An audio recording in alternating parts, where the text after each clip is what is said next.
Yeah, I would say we're sorry to blow your cover, but it's sounding like that's pretty well blown as no longer the best kept secret in Silicon Valley. I was going to say that the fact that it's the best kept secret says something about my acuity as a good marketer. Who got the truth? Is it you? Is it you? Is it you? Who got the truth now? Is it you? Is it you? Is it you? Sit me down, say it straight. Another story on the way. Who got the truth? Welcome to this special episode of Acquired, the podcast about great technology companies and the stories and playbooks behind them. I'm Ben Gilbert, and I'm the co-founder and managing director of Seattle-based Pioneer Square Labs and our venture fund, PSL Ventures. And I'm David Rosenthal, and I'm an angel investor based in San Francisco. And we are your hosts. David and I had a realization. We talk about 7 powers on every single episode. Literally every single episode. And in March of 2020, we actually interviewed Hamilton Helmer to talk about the framework. But we estimate that only about 2% ever actually heard that since it was an LP episode at the time. So today, to celebrate the LP feed going public, we are releasing the remastered version of that interview. It's a little like getting in a time machine since that was the last recording we did before the pandemic hit, but every single lesson holds up, and it is a treat to hear about the 7 Powers framework in Hamilton's own voice and to hear his story behind the book. When we recorded this, well, A, you're totally right. Like all of Hamilton's work, it's just timeless. But you were going to fly down and we were going to do it at the Strategy Capital office, Hamilton's fund that he manages in Los Altos. And I drove down and was there. And then last minute, you said, hey, this COVID thing, I'm a little worried about it. I don't feel comfortable getting on a plane right now. And so you were on Zoom. Yeah, I've never met Hamilton in person. And you have twice, 3 times? Oh, at least. More than that, I think. Yeah, we should do something with him early next year. Maybe another reason to get this out to everybody now to get prepared for more coming in the new year. For sure. Listeners, if you like this episode and you want more, we also released a book club that we did with Hamilton from September 2020 as a follow-up. And just like every other previous LP episode, those are now free and accessible in any podcast player just by searching Acquired LP Show. All right, listeners. Now is a great time to talk about a new partner of ours here on Acquired, Legora, the agentic operating system that is redefining how the world's best legal teams work. Yep, it's sort of obvious that AI is going to completely change the legal industry. I bet most of you listening have dropped a contract into some sort of AI chatbot out there. Legora took that insight and asked the question, what if you really built something with that power from the ground up for the legal industry? So the founders did exactly what great founders do, operate with obsessive customer focus. They embedded inside a massive law firm for months.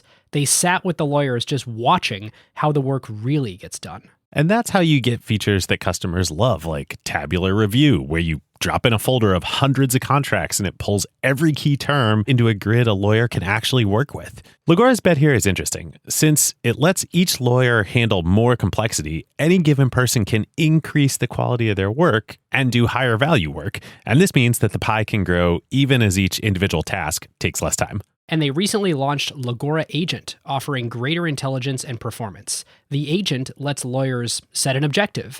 Then it can handle the planning and the execution and delivery of the final product. Legal teams get to maintain full control and transparency since they're still involved where judgment is required. And Legora works where you already work. You can use it within Microsoft Word while redlining or drafting. The early Legora numbers essentially speak for themselves. When they have a head-to-head pilot with their top competitor, they win 70% of the time. Legora now has over 100,000 lawyers on the platform from 1,200 legal teams in 50 countries. And crazily, they went from 1 million to 100 million in ARR in about 18 months. Truly insane numbers. And that is the real test. Plenty of things demo well, but the question is whether a busy associate actually reaches for it during crunch time, or whether a partner trusts it before going into a conversation with a major client. If your legal team wants to check it out, whether you're a law firm or you're in-house at a company, you can learn more at legora.com/acquired and just tell them that Ben and David sent you. All right, listeners, now on to the interview with Hamilton Helmer. Before and in addition to writing Seven Powers, you're an active strategy consultant and a public equities investor at Strategy Capital, which is a firm you founded. Before that, you earned your PhD in economics at Yale. And after that, you worked for Bill Bain at Bain & Company, Yes. correct? Yep. Before going out on your own. We'll get into all this, but thank you so much for being here and joining us. Yeah, no, my pleasure.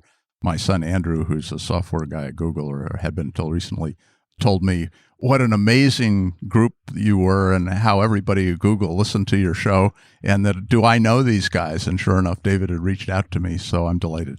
Thank you. Appreciate it. Before we get into Seven Powers and all of your work in strategy and technology, can you tell us a little bit about how did you get into strategy and develop a passion for it and go from economics PhD student to working for Bill Bain? It's a funny journey. I won't bore you with too many of the details, but I'd always had sort of an interest in business. This is audio and not video, but David can look on the floor there and see a rug. And that rug was my first business. So my brother and I started a rug business while I was still in graduate school, designed in New York and woven in Ecuador, and there's long stories behind it. My wife looks back in that period and she said, today it would be called a social enterprise. Back then it was just called a failure. It's good to have your spouse be your best critic. It makes you better. Right. So I was very interested. But then when I finished my PhD, in those days, it was really odd for somebody with a PhD to go into business, a PhD in econ. I mean, you think econ, it's about the business world. It's not. Highly theoretical, mostly math at the time. I loved economics. I still love economics. Fascinating discipline, but unusual. So I had to kind of scout around, and finally I ended up at isolating strategy consulting as the thing that interested me the most. And there's a long story about how that happened, but I won't go into that. But anyhow, I ended up interviewing at Bain & Company. I think I was the only person at that time to ever cold call the company because there was all Harvard and Stanford MBAs, basically. They'd never seen anybody like me. How big was Bain at that point? A couple of hundred, maybe. Wow. And my partner, John, in Strategy Capital, I think he was the second hired employee. So he goes back even much further than me. Wow. And this was in Boston? Yeah, that was their only office at the time. And they were growing like stink. And so I had this funny experience where I had 9 interviews of an hour each. And there was quite a lot of skepticism, kind of an egghead, doesn't have an MBA. So finally, my last interview was with Bill Bain. And I sat down in his office. I thought, I'm really interested in what he's doing. So I spent the entire interview asking him about how he got it started. What was his entrepreneurial experience, which always has fascinated me. I forget the name of the folks who founded McKinsey, but they created a whole market. Yeah. They're entrepreneurs. McKinsey goes back further, and then BCG came in as sort of a strategy focus, and then Bain spun out of BCG. And then Bill looks at his watch and he says, "Oh, our hour's up. I've got to go." And I realize, oh my God, I haven't said anything about myself. You idiot, Hamilton. And so we're literally walking towards the door. He's shaking my hand. I said, "Oh, Mr. Bain, I'm sure I can do the work here. I'm really interested and it's fine. But everybody here is worried about me not having an MBA, but that's just not a problem. I'm sure I can do it." And he said, "Oh, I don't have an MBA either." That was great. And that's how I got the job.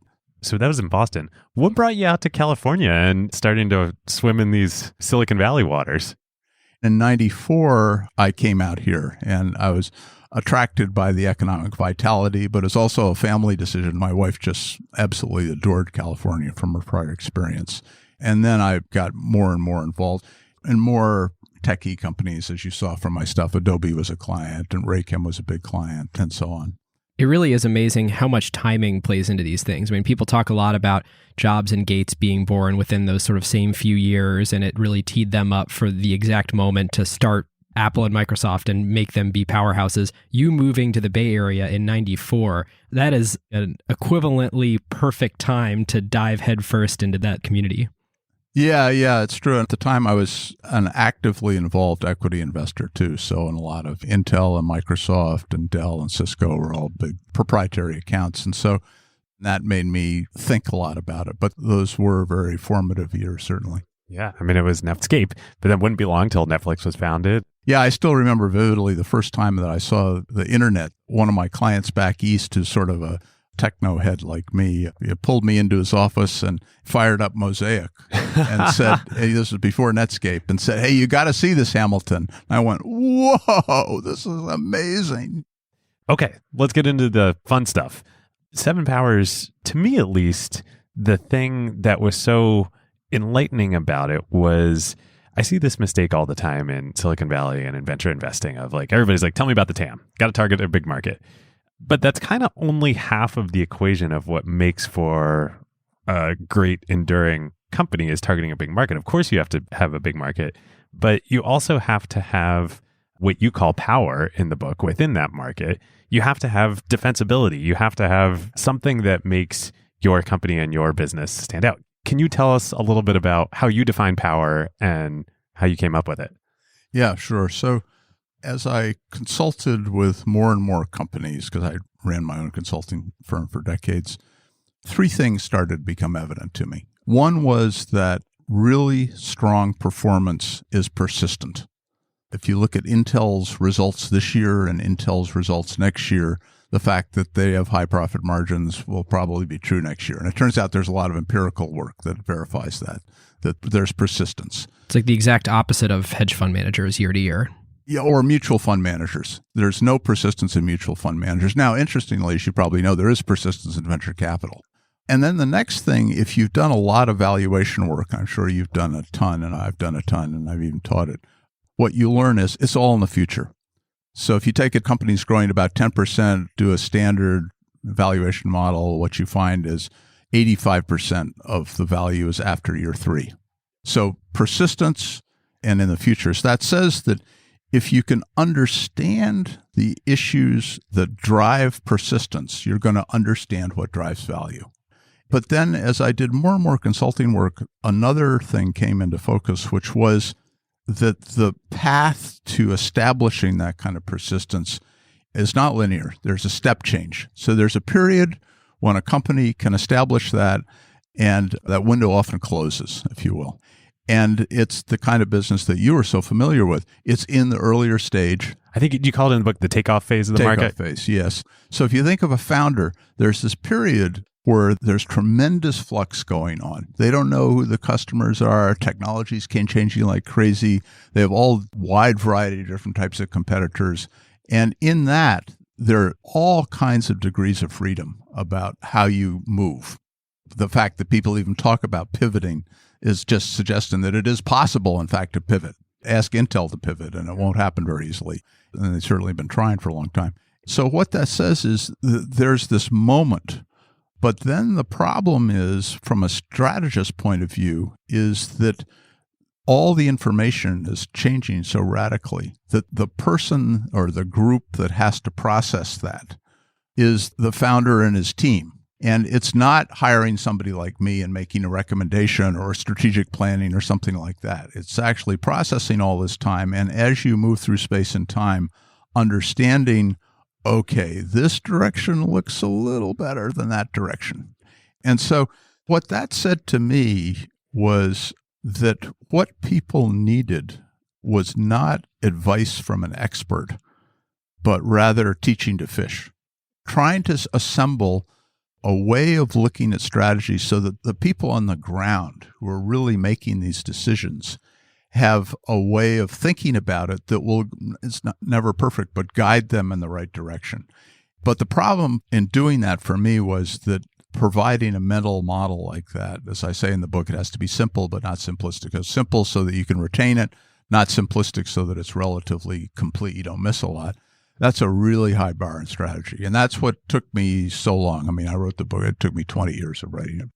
And Hamilton, I'll tell you, having read a bunch of business books and having an even larger pile of business books I've bought but haven't read, there's so many different mental models. Thank you for taking the 20 years to do it, because the fact that there is a one-page reference card that sort of assembles this whole thing in grid, it actually does make it so you can reference the 7 powers and sort of make decisions in real time.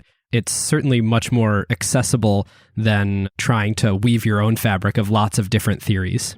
What prompted you to decide to write the book? I mean, you've been doing this for so long. You could have just kept this to yourself.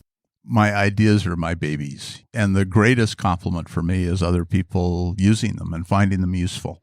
So I wanted to get it out there, but I'm not a natural writer and I really hadn't published before or anything. It was a very hard journey because originally I sort of went to people and said, okay, business book. Well, the advice was don't do anything very conceptual. It's got to be a lot of stories and stuff. And so my first efforts, I think I wrote a full book this way, were kind of fun stories. And then occasionally I kind of slip in a concept. And I went to publishers and agents. I had a very, very famous literary agent, for example, and I could get no traction at all. I felt like I was hitting a brick wall. And finally, I said, to hell with it. I'm going to write the book that I think needs to be written. The two of you face this all the time, the issue of want versus need. So, which I always admired Steve Jobs for talking about. You don't do breakthrough stuff with market surveys. You have to understand what the need is and then invent. And if you really meet the need, then it's useful. Oftentimes you fall flat. And for me, the need here was this mental model that was simple but not simplistic. So, of course, now you're alluding to Charlie Mungerisms here. My biggest question I'm dying to ask you, reading the book and learning about power and this model that you've come up with, how does it relate to moats? Is power the means by which you create a moat for a business, or is it something different? There are two necessary and sufficient conditions for power. There's a benefit. So you've got to come up with something that's better than what other competitors do, but better for you as a business model. It's a better business model somehow. So that's something good. But that happens every day. Every little improvement you see in Starbucks getting a different kind of coffee cup or something. So that happens often. But the thing that's rare is when you do that and it's material, so it is enough to tilt the needle, but also it satisfies the second condition, which is that not just there's a benefit, but there's a barrier, which is a barrier means there are lots of smart people out there. There will be aware of what you're doing, and they're going to try and take it away from you. And that's how competitive dynamics works. And so you have to have something that will prevent that from happening, even if they're motivated and capable. I'm a huge fan of Warren Buffett's, as you might imagine. You know, he's a genius, I think. But the word moat to me, although he means more with the word than that, makes you think about the barrier piece. So I think it is fair to say that the 7 powers are, for me, a very careful and I hope exhaustive articulation of the nature of moats. But I think when you're thinking about competitive analysis, and particularly when you're thinking about starting businesses, I always tell people, don't focus so much on the competition. You have something unique. And yes, you have to pay attention to them. You don't be stupid, but you don't create a great business by just saying, I'm going to beat the other guy. So the benefit side is also very important. So it's tightly tied. And of course, the whole idea of moats was a brilliant concept in their part. So there are 7 powers in your book, and each of the 7 powers is a way to create this power. How did you distill these 7? How did you come up with 7? Do you worry that there's an 8th out there that you haven't found yet? Yeah. With great pain and time. It's completely empirical. I've probably led 200 strategy cases. I've probably had my students like Giselle and Shenyi who are sitting here do another 200. And so far, those 7 have covered everything that I've seen. I'm always looking for an 8th because also as an investor, if there is an 8th, it's probably really obscure and it probably means it's not in the price, which probably means it's a good investment opportunity. Good source of alpha. Right, exactly. We won't have time to go through all 7, but maybe a good one to start with, since most of our audience is in technology and most of those folks are entrepreneurs or aspiring entrepreneurs. Counterpositioning. This is such a fun one. I know it's your favorite power, and particularly such a fun one because it's in many ways the most relevant for startups and entrepreneurs in a lot of markets. Can you talk to us a bit about this? Yeah, I do have a special place in my heart for counterpositioning, I have to say, because it's so contrarian, and I'm sort of a contrarian person, I guess. A counterpositioning occurs if a company comes up with a new business model and challenges often a powerful incumbent with it. But for the incumbent to mimic this model, they would incur, or at least think they would incur, so much immediate financial damage that they just say, I can't go there. Even though maybe long-term it would be good, they just can't do it. And that provides a powerful disincentive for them to respond quickly. And if something's happening in the kind of flux that you guys deal with very fast, Responding late may mean that you don't do it. So I'll give you some examples. So Netflix versus Blockbuster. Late fees. Yeah. Late fees. So late fees accounted for half of Blockbuster's income. Netflix said we're not doing it. And Blockbuster eventually mimicked Netflix. And who knows, but my suspicion is if they'd done it a year earlier, I'm not sure Netflix would exist. And the place I got to kind of cut my teeth in this was I was a big investor, big for me, not big for them, a big investor in Dell in the 90s. And my investment hypothesis was that Compaq couldn't respond quickly to them because Dell was going direct and Compaq had these lucrative arrangements going through stores. But looking at it as an investor, I could see that was true, but why? And so that got me thinking about it from sort of a ground up, and eventually I was able to formalize it. Hamilton, one thing to push on there. So it seems like, and I'm remembering from your book, the criterion are basically this new thing is both a good business, but net negative for the big incumbent because of the cannibalization that would occur. Are there any other things you would sort of add to define that? Yeah, so there are a few flavors of counterpositioning. One is that it's a net negative, and therefore, because their current model is so lucrative, that actually, even if they did a net present value, they would end up deciding not to do it, even though the business will go to the challenger. And these are not mutually exclusive. It's very often true, I'd say almost always true, that there's cognitive bias involved, which is that the incumbent, they've done just great. Their model has worked for years. I mean, Blockbuster saying, we got all these stores, people love it. They come in, they can browse. What's wrong with that? And the idea of somebody doing this rough and ready group sending out red envelopes in the mail, they'd say, what the hell, this is just not going anywhere. So they're very cognitively biased towards thinking that their model works. And then there are also agency issues, what economists call agency issues, which means that the person who controls the business may not have interest aligned with the long-term interests of the business.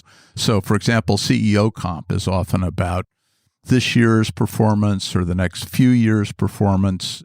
So to upset the apple cart for a gain that will happen 4 years out, you may say, I just don't want to go there. Obviously, for startups, counterpositioning can be great, and Netflix is a fantastic example. But even I'm remembering a blog post Bill Gurley wrote a number of years ago in the beginning of when Android was starting to take off. And I think the title of it was Less Than Free, the most disruptive business model ever. You had Android, which cost less than free. They would pay you to use it if you're a handset manufacturer to put it on your phones versus Nokia that's trying to make money or sell their stuff. Even as Google, because they had the separate business model of search, they're able to enter this adjacent market with a completely counter-positioned business model. Hamilton, listeners who have read The Innovator's Dilemma, this is going to sound vaguely familiar. This would be the power that's most similar to that concept. In the same way that we asked earlier, what's the difference between power and moat? How do you think about counter-positioning relative to that sort of grand theory? I recommend everybody to read that book, Innovator's Dilemma. It's a brilliant book. Christensen was just a scholar of innovation and deeply researched. But it's pretty different. So if you want to get sort of mathematical about it, there's a many-to-many mapping between the two concepts, which is to say that counterpositioning doesn't imply disruptive technology, and disruptive technology doesn't imply counterpositioning. Give you some examples. So I would argue that In-N-Out Burgers is counterpositioned against McDonald's. There's no technology involved particularly at all. And it's not disruptive in terms of Christensen's philosophy was low end. This is like a objectively worse product. Yeah, so you're going back to Christensen's original book, which I think is the more interesting one, where there's a product that kind of doesn't satisfy everybody. I mean, you could argue that Tesla's first cars were like that. The other direction is that if something is a disruptive technology, it may not be counterpositioned. So that's straightforward. And the fact that they don't map to each other, and the fact that power maps directly to value, or there's a one-to-one mapping between power and value, means that disruptive technology does not map to value. And the simple thing about that is you can disrupt something and it can be a really lousy business. Happens all the time. You poison the well, but there's no good endpoint for it. We may be overly quoting Gurley here, but I think I saw a recent tweet, something along the lines of there is an infinite amount of product market fit for selling dollars for 90 cents. Yeah. So just pricing something so that people are attracted to it, and losing money, there's no power there. All right, listeners, now is a great time to tell you about a longtime friend of the show, Vanta. AI has scrambled the whole security picture. It used to be that you proved that you were secure once a year, an audit or a static PDF, then everyone would nod and you're done. But in an AI-first world, that doesn't hold up anymore. Yep, your risk surface changes every week now. A vendor turns on an AI feature or someone writes in a new model without telling IT, and your posture is different than it was last week, let alone at your last audit. Vanta's own research found that around 70% of companies have this quote-unquote shadow AI running with no security review at all. Right. And that's where Vanta comes in. They're the leading agentic trust platform, meaning they've built the thing that closes the gap. And the way that they close that gap is Vanta Agent. Think of it as a GRC engineer, that's governance, risk, and compliance, except that it's software and it doesn't sleep. It finds the issues, drafts the fixes, and cuts the time that you'd spend on vendor assessments in half. In half! Which is exactly why more than 16,000 companies today run on Vanta. Companies like Ramp, Cursor, and Snowflake all stay audit ready and catch the risks that crop up between audits across every vendor, every AI tool, the whole environment. And that's the real value. Trust has to be continuous now, which is why Vanta automates your security, your compliance, and the work to earn and prove trust. We're huge fans of Vanta over here, and literally hundreds of acquired listeners have become Vanta customers at their companies over the years. So you can get $1,000 off Vanta at vanta.com/acquired. That's VANTA.com/acquired for $1,000 off, and just tell them that Ben and David sent you. Okay, next one I want to talk about is in many ways classic, and I think many of our listeners already have thought a lot about this and know, but we want to ask your perspective on some nuances of it. Network effects. Hugely discussed in Silicon Valley, everywhere. Everybody knows what network effects are. But one of the things you talk about in the book that I think is so accurate, and I've observed as an investor, you can talk about network effects till the cows come home, but it's the intensity of the network effect that really matters. And it is so hard to know that ex ante in a market. What is the actual degree to which I care as a participant in the network about other participants in the network? And how much do I care about which other participants? The key thing about it is that they are complex and hard to figure out. So just asserting them gets you 0.001% of the way of understanding what's really going on. And we've seen that when we look at investment opportunities. First place to start, of course, is to try and create a map. Because remember, they're not homogeneous, they're not necessarily linear, they're not symmetrical. So just to give you some examples, so if you think of Uber, this is a platform. It connects drivers with passengers with powerful utility, much better than taxis, and it changes my life for the better. I sit on a board of a startup up in Vancouver, and Vancouver taxi lobbies are strong or however it's worked. They don't have it. And so I finish my board meeting. I go down to the curb. They've called a taxi.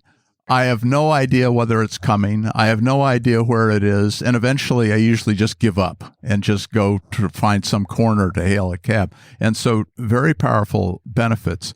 But does Uber have power from network effects in a way that will translate into meaningful profitability? I would say first order, no, would be my guess. I'm no expert in this, but first order, I'd say no.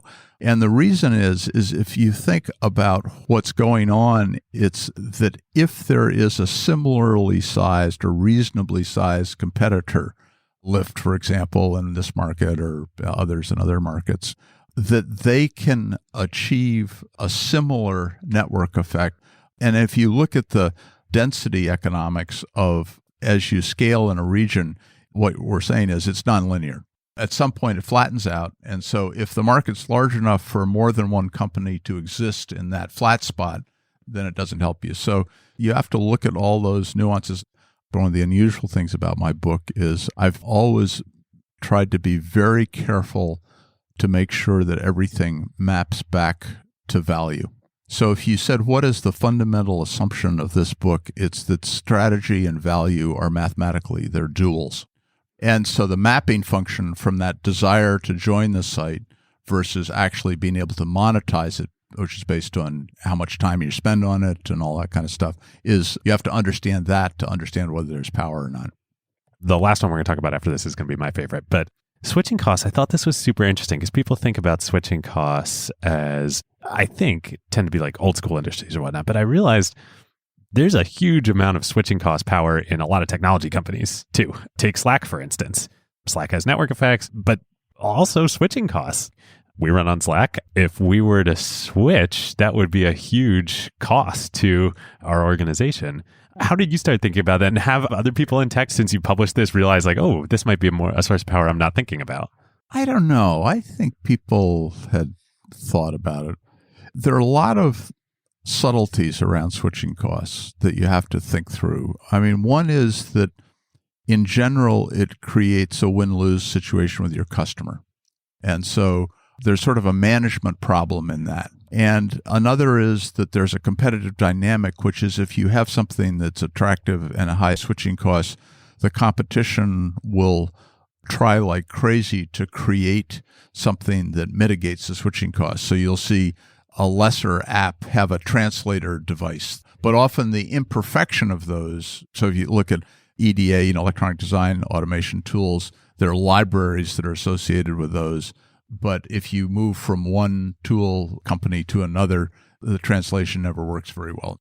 Or every CRM system is like, oh, you export your data out of Salesforce. We'll do it for you. Right, exactly. Or exporting a PowerPoint to Google Slides, a problem that I think all of us probably deal with on a weekly basis. The translation is never perfect, and thus, if it's a very important presentation or whatever the thing is, you're not willing to switch. Right. But then another subtlety is that, remember, you can only monetize that if there's a repeated economic interaction. So you have to buy more stuff. There's got to be some kind of razor blades aspect to it, right? If there's just switching costs and you never buy anything more, it doesn't matter because it's in those additional transactions. And so that's when you look at ERP companies, why they acquire so many different things, because these are different tools they can interact with. They are real. A place where they can be especially strong is when they become embedded in a company process. So we were talking before about if there's a company that sells lab equipment. We were talking about 10x Genomics before, for example, where a piece of equipment gets embedded in how people do things. They not only get used to it, but there's a whole process designed around it, and switching it out is really hard. How about, I'm just curious, because you've been thinking about this, what do you think about, or what would be an example? I mean, Slack's an example, and there's a question of whether it's still sufficiently monetizable. Yeah. Well, I was wondering in particular with this for SaaS companies, is SaaS a business model innovation that if you have a switching cost source of power can work really well together? Because the monetization, it's not like old on-prem software.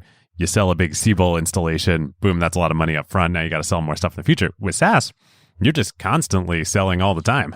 Yeah. So if a SaaS model has really good switching costs, boy, does that help. I mean, it really helps. I actually think the way that these companies are financed are predicated on switching costs as a primary source of power.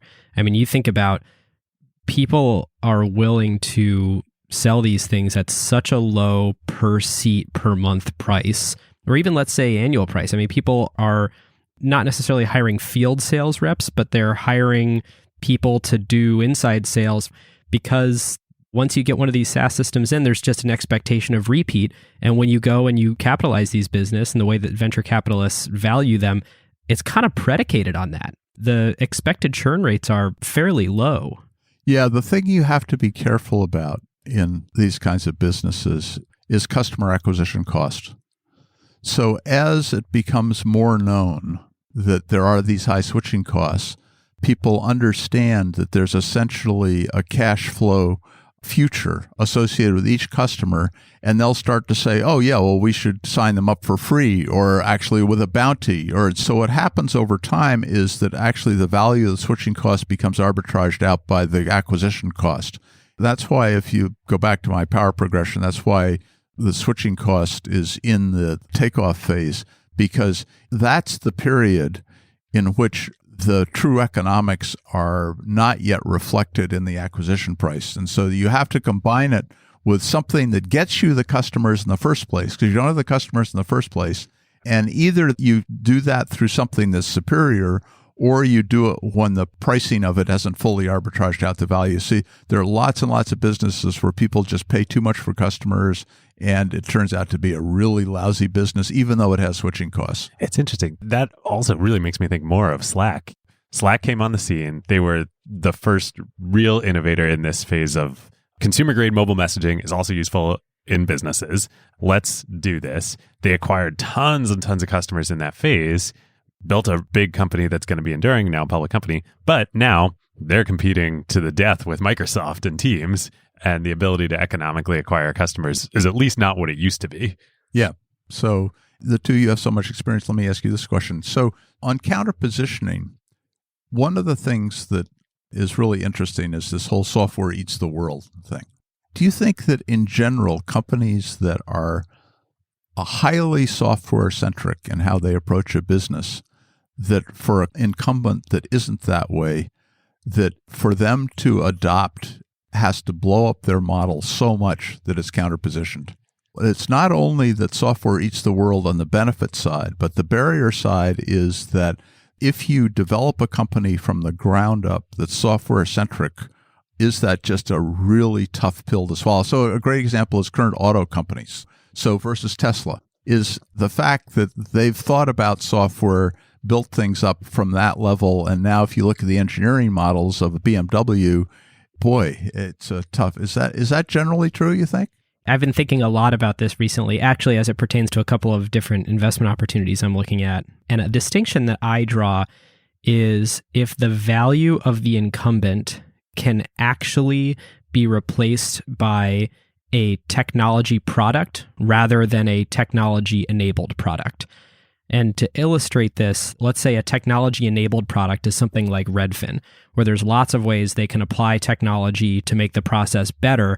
But at the end of the day, it's a traditional brokerage with a person who's showing you the house, and it's the same business model with pretty similar fees on the transaction of the house. And you look at other businesses like a pure technology business like Netflix, where it's a digital service that's distributed digitally, it's software all the way through. And if you're thinking about, do the existing incumbents stand a fighting chance?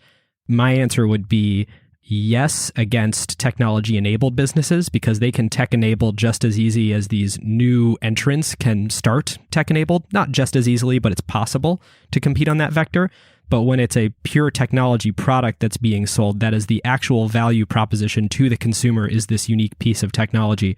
That's when I think this unavoidable fate starts to happen. Yeah, very, very interesting distinction. Oh, one thing I should have mentioned before about counterpositioning that your listeners should always keep in mind, which is really critical. It's the only one that's a partial source of power, which is to say that, remember, power, when you think about it and try and figure out if a company has power, you have to look at power versus every type of competitor. So existing and potential, but also direct and functional. So people that satisfy the same need, but a different way. And in the case of counterpositioning, it doesn't answer the power question for potential competitors because other people can mimic the same. So I gave the example of Dell before.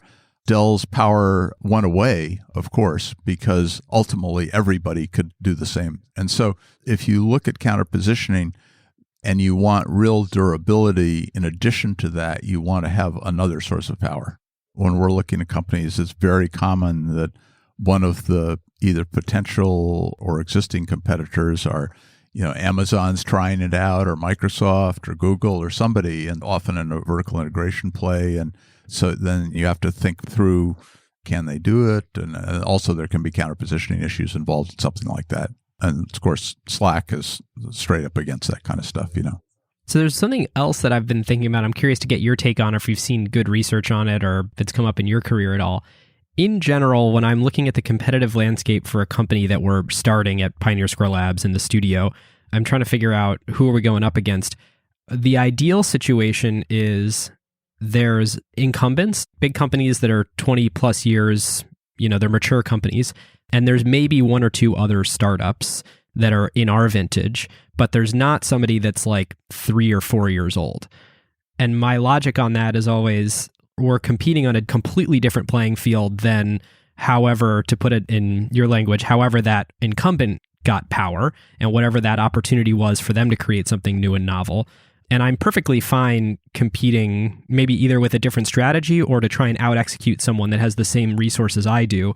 But I don't want to compete against someone that's 3-4 years ahead of me in approximately the same technology vintage with the same sort of world available to them, who just has a lead and may actually be started something at the beginning of the window that is now closing.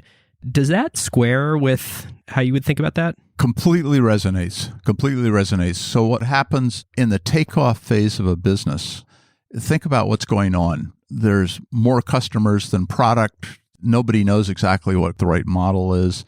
And in certain markets, that means that there can be quite a few competitors that are kind of viable. And in some markets, actually, if they're really incredibly robust, there can be wildly profitable companies. So I thought, were there 300 automobile companies and there were probably, 100 PC companies or something? I remember I had this great experience. This was back in, it must have been this will really date me. I think it was 1984 or 5. I was out visiting Silicon Valley because at that point I was back in Boston and I'd already started my own business. And I was visiting a company called Chromemco. And they were on this incredible trajectory as a PC company. Cash positive, growing triple digits, I think, and doing really well. They just cut a big deal with Sears for distribution. And so one of their founders toured me through their facility out here. And we finished, and I said, well, Roger, thanks very much. That was really enjoyable. I appreciate that. But what are you going to do when there's a shakeout? And this cloud came over his face. He almost threw me out of his office. I mean, it was that bad. He said, there'll never be a shakeout. It's not going to happen. Because they were in this period when the rising tide was raising all boats. And you have this tremendous feeling, and yet their claim to fame was they're the largest S100 bus computer company. I mean, who cares? Right. And more PCI slots than anyone. Right, exactly. And so what you could see in the situation you're describing, Ben, is that their companies are doing just fine. They're getting customers. But competitive arbitrage hasn't really taken place. And what you're worried about, which makes sense, is that if somebody is several years ahead of you and it's one of the middle phase types of power, which is most common in tech, network economy, scale economy, switching costs, those are the three most common ones. If it's one of those, then your size matters.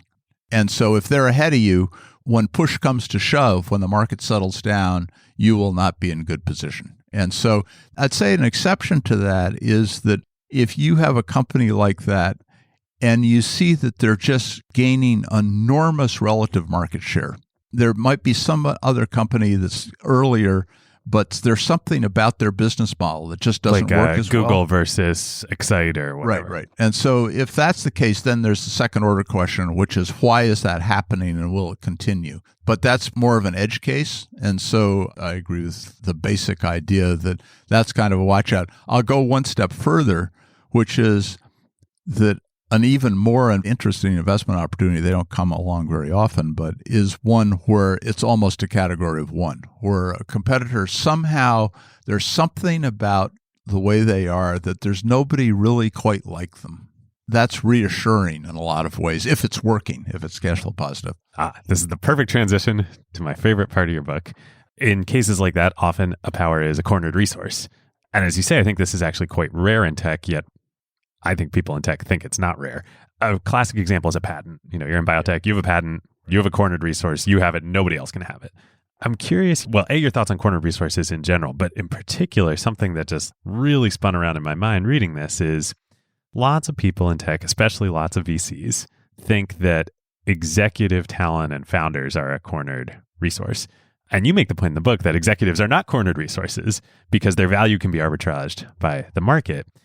I think that actually the value of founders gets arbitraged too in Silicon Valley, because if you have a superstar founder, they're going to raise money at such a high price. Yeah. Just a sort of a comment on leadership. So leadership is unbelievably important. And it's unbelievably important in strategy because, as I said in the book, all strategy starts with invention and building up something around that.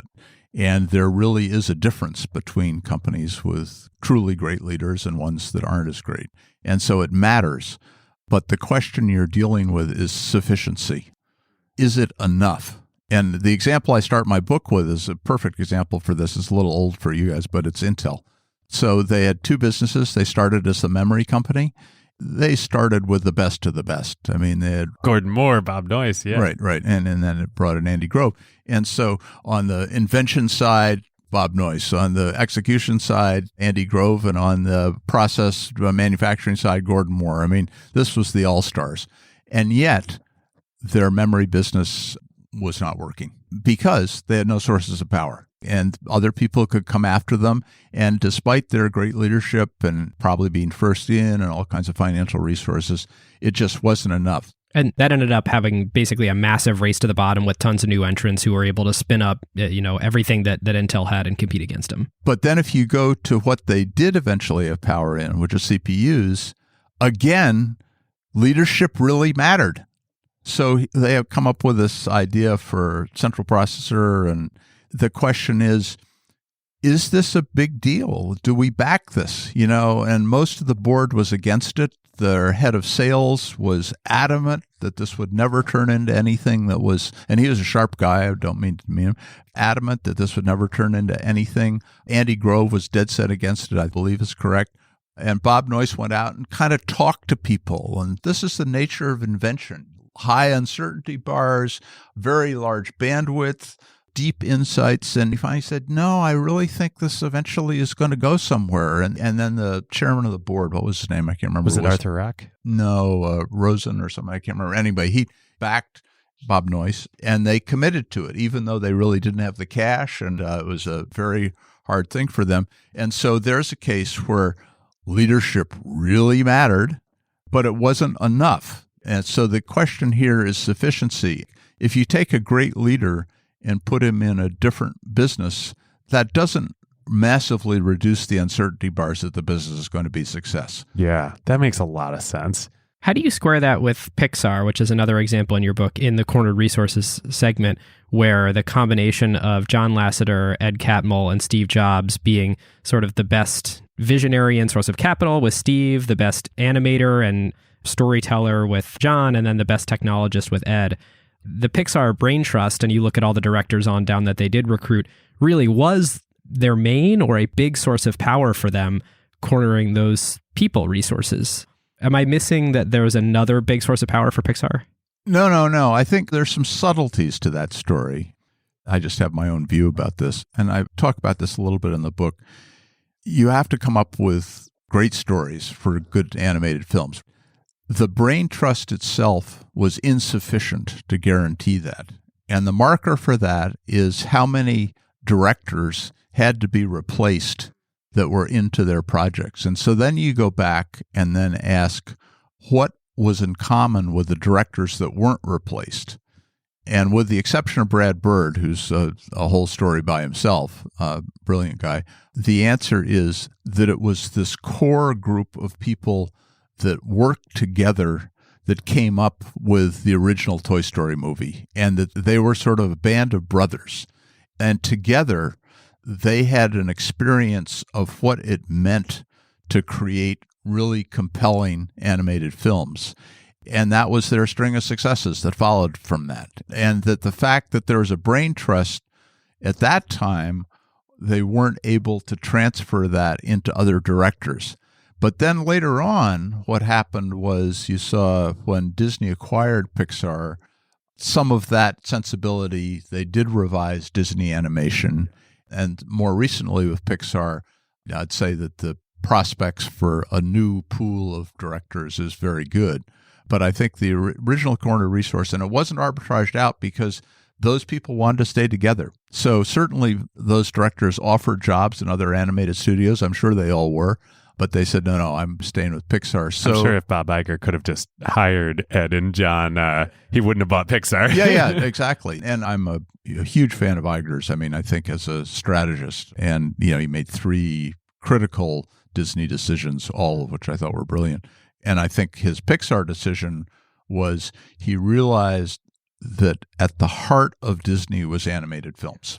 And that even though the price, an investment banker would say, this is really expensive, he realized that actually they had to revive that or the whole Disney franchise was at risk. And so it was worth a much bigger price.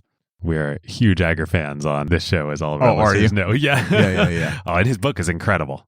And we try to be a little less partial, but both of us, whenever we get going on anything Disney related, we'll be here for a few hours.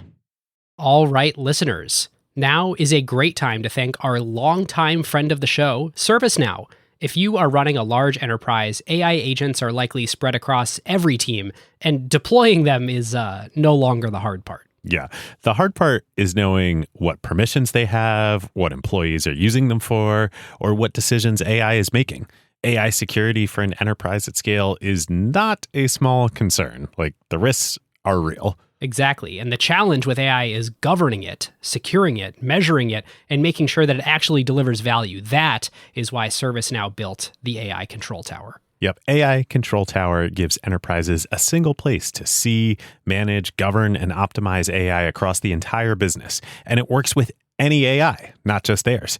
Every device on your network, every permission across every system, every AI agent visible and secure in one place. And ServiceNow can do this because they've spent more than 20 years building the operational backbone of the enterprise, the workflows, governance, approvals, security controls, and institutional knowledge that power how work actually gets done across IT, HR, customer service, finance, and security. ServiceNow already runs more than 100 billion workflows annually and trillions of transactions for more than 85% of the Fortune 500. So when companies need a place to govern AI at enterprise scale, they're building on a platform at the center of how their business already operates. And in a future that isn't going to be one AI, it's going to be thousands of AI agents working across every function of the company. But the question is, who's managing them all? So if you're trying to turn AI ambition into real business outcomes and make it work safely, securely, at scale, go check out servicenow.com/acquired and tell them that Ben and David sent you.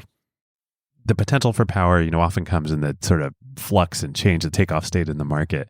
I'm curious, as you kind of move towards the end here, have you come up with any good mechanisms for identifying when opportunities for power exist, like in given markets? Do you just kind of keep a radar screen operating and be like, okay, well, these are interesting areas of flux that are happening and new companies can be built? Or I'd say there's a little bit of secret sauce in that from my investment perspective.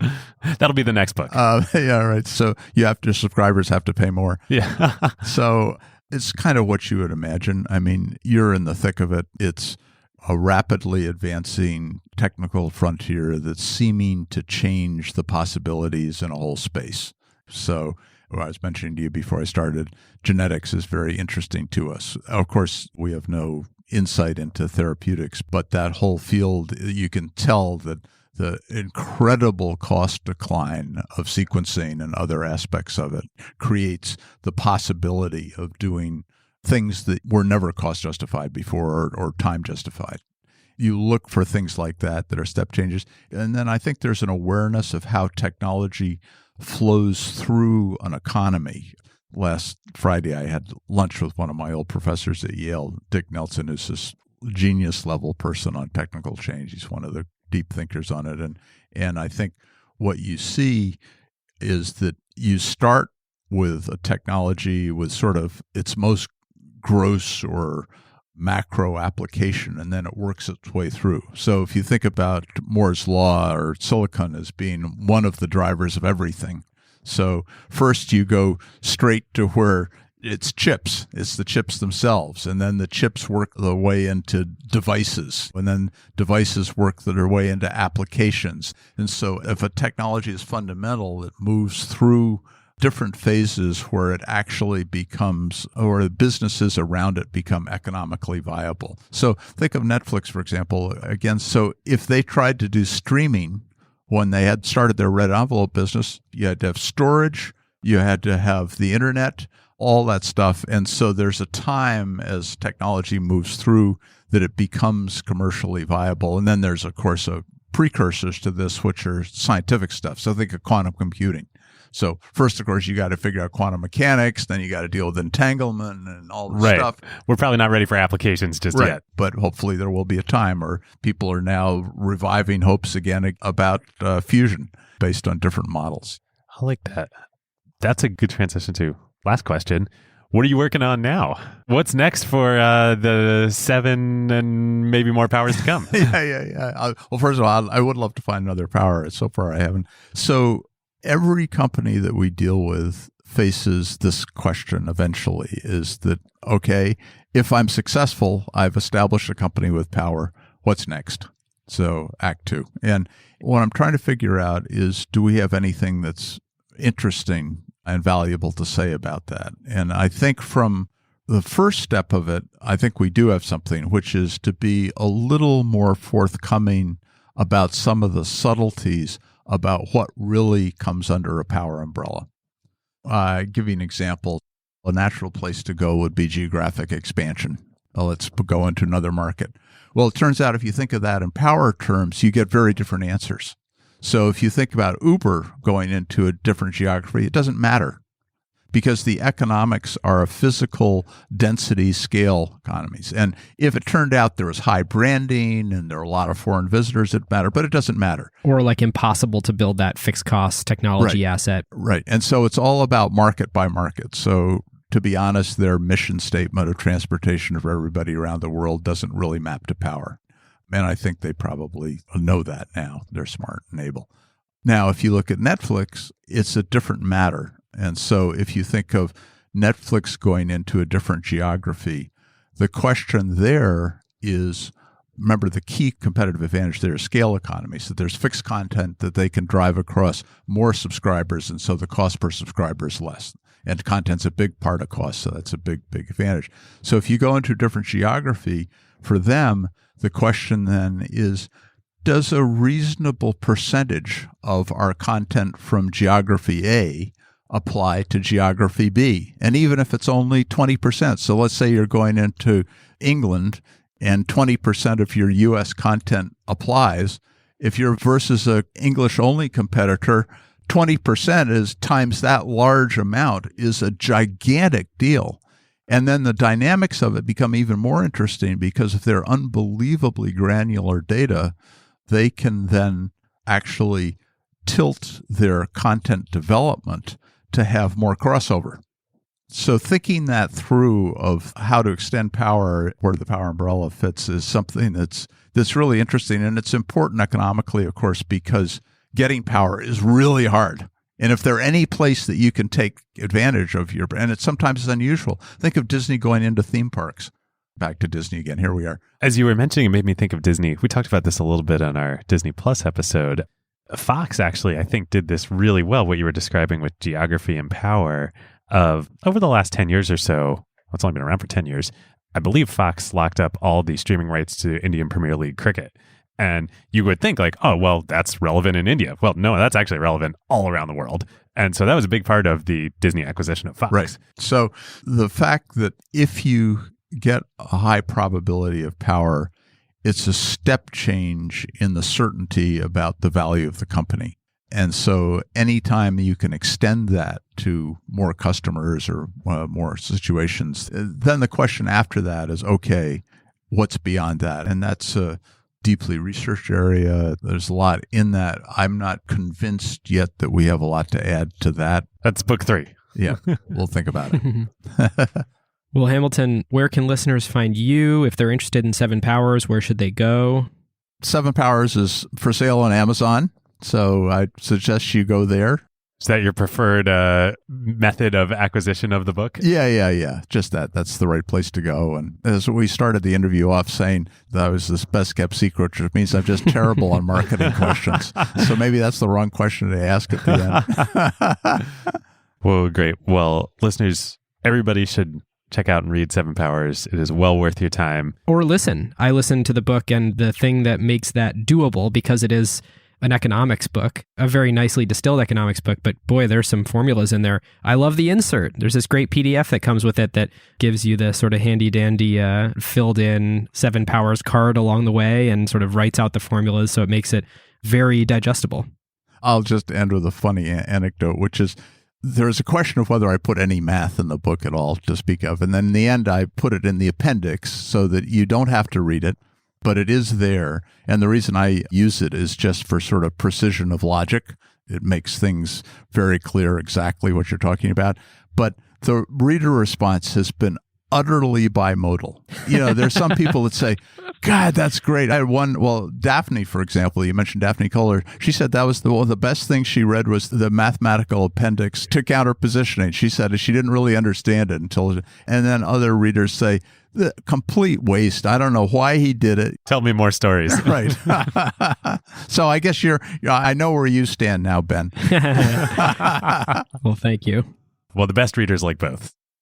All right, listeners, now is a great time to talk about one of our favorite companies, Statsig. Yes, long-time acquired partner. There is a reason why the best product teams at companies like OpenAI and Notion, Atlassian, Figma, Rippling, Brex, and more rely on Statsig, whether they are iterating on their core product features or shipping AI-powered experiences at scale. Yep. In the crazy speed of today's AI world, shipping fast is just table stakes now. It's basically trivial to build and deploy your app constantly. The real advantage is how quickly you learn what changes actually created value for customers and how fast you can use that signal to guide what you ship next. Whether it's a feature tweak, a pricing change, a performance improvement, or an AI update like a model change or prompt adjustment, they're not relying on instinct. They're measuring what actually moved engagement, retention, and ultimately revenue. And as more teams build with AI, that learning loop becomes even more important. Building with LLMs introduces non-determinism into your product experience. The same input doesn't always produce the same output, and behavior can shift in subtle ways in real-world use. So doing offline evals will give you part of the picture, but you can really only understand the impact once your product is live with real users, and then you can measure how their behavior actually changes. It's very different than the way that you would ship features in a pre-AI world where you knew exactly what the software was going to do in production. Yeah, exactly.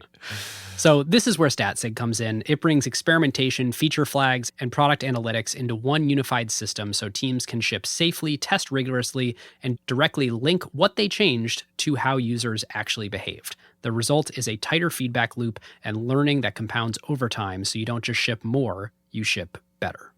So if you want to make learning your competitive advantage, whether you're building new AI experiences or just evolving your existing core product, go to statsig.com/acquired to get started. Well, listeners, as mentioned, if you liked this interview with Hamilton and you're like, I need more Hamilton Helmer in my life, good news, in the now public LP feed, you can find a recording that we did of a book club with a bunch of people on Zoom, all of our LPs at the time, on asking questions. We led most of the discussion and then opened it up to the group. Pretty fun to get to have that discussion with Hamilton. So you can just search Acquired LP Show in any podcast player and find that. Other than that, I'd say if you want to come talk and hang out with the rest of the group, join at acquired.fm/Slack. And if you're looking for that next great thing that you want to go do, we have personally curated some great jobs that we think are interesting at acquired.fm/jobs. And you can go there too if you aren't looking for something, but you think you might be in the future. We have a place to raise your hand and say, hey, look for something cool for me. So you can drop it in there too. Oh, and last thing though, before we go, we have to say, everybody's still listening at this point. If you haven't already, just go buy the book, buy 7 Powers. I literally have about 100 copies of it sitting in my garage, and I've read every single one. No, Quite the super fan. I am a huge super fan. Buy the book and also leave a review on Amazon. I think you're the first review or the top review. I think I'm the top review. I at least was. We'll have to go back and check. But seriously, Hamilton's work is just incredible. We can't wait World to class. do more with him going forward. And a huge thank you to him for joining us here. For sure. Well, listeners, we'll catch you next time. We'll see you next time. Who got the truth? Is it you? Is it you? Is it you? Who got the truth now?